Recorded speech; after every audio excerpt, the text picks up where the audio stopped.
kaum muslimin dan muslimat, terus untuk saudari Aisyah yang bertanya tentang masalah yang pertama, ya, kita menyimak setoran hafalan seorang putri ataupun hafizah, ya, ataupun anak-anak yang menghafal Al-Quran, padahal kita nggak hafal. Apakah boleh? Pertama, boleh-boleh saja.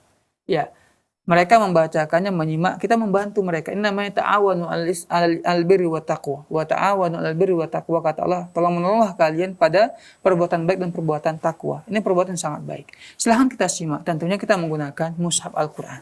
Ya, nggak ada masalah, ya, bahkan baik. Insya Allah mereka membaca mendapatkan pahala.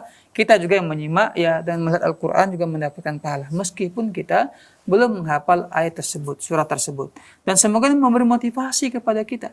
Ketika mereka sudah hafal surat ini, kita belum hafal, termotivasi kita untuk menghafalnya juga, ya.